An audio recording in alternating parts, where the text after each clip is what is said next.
SportsNola.com. Lenny Van Gilder at Sunbelt Conference Media Day, visiting with the head coach of the UL Lafayette Raging Cajuns, Mark Hudspeth. And Coach, we'll start off where we are here in the Superdome. It's where you start the year here with Media Day and really your kickoff of the season. It's also where you've ended the year now 4 years in a row, and it's almost become a rite of December, I guess, in Lafayette to make that trip east on I-10 to end up here in New Orleans in the New Orleans Bowl. But that's just a product of the success that you've been able to have on the field the last 4 years. Well, it's been a lot of fun. I know our fans have really enjoyed coming to New Orleans. I know our players and coaches love it here. It's almost like a second home, and so we travel well when we come down here. Always have a great time. We think we've laid a great foundation in the last 4 years with the 4 straight bowl wins, with the 9-win seasons, and so now comes how can we improve as a program, and some of the things we've done I think will help us in the future with the new facilities that we're fixing to move into. Hopefully that will help us take another step in the future, and we can keep getting better one day at a time in our program. Yeah, I know the Commissioner, Carl Benson, in his comments this morning was talking a little bit about that facilities arms race, and you guys have really been at the forefront within this league of trying to improve, expanding your stadium, indoor facilities, adding on to that with some of the other types of ancillary facilities that you need to continue to be successful and to continue to recruit high-quality student athletes.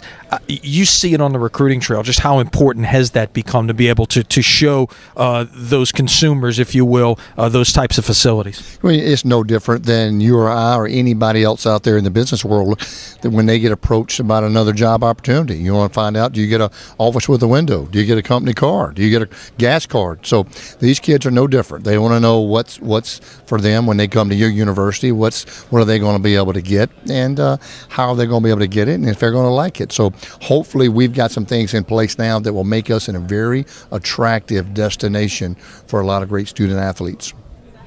The New Orleans area, the ability to come here as a bowl destination the last 4 years, how has that maybe, I don't want to say open doors, but maybe pushed them even further open in terms of recruiting in this very fertile area in the greater New Orleans area? Well, I think the exposure that we've gotten in the city, it's been quite a lot, obviously, and I think it's really helped us get in some doors that we may not have gotten in, in a few years past.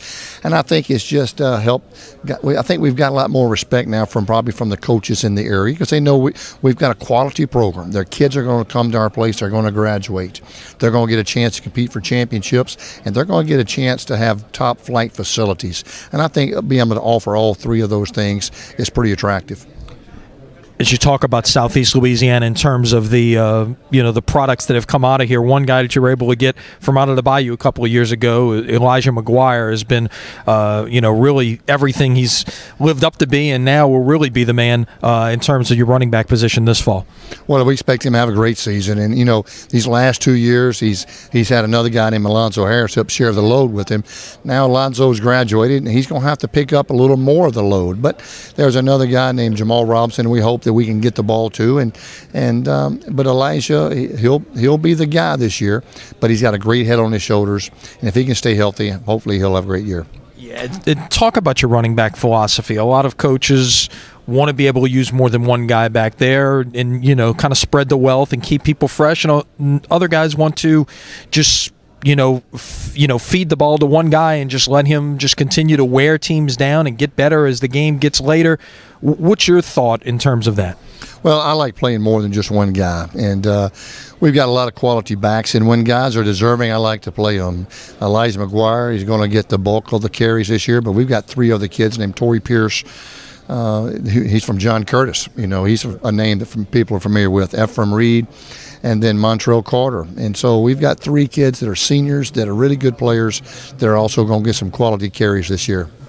Last question. Obviously, the 8 Sun Belt games are important, but so much, and Carl Benson mentioned it earlier today, about the non-conference schedule. Obviously, you get those chances to go play some of those so-called Power 5 teams, but he really emphasized those 16 games that the league will play against your peers, if you will, in that group of 5.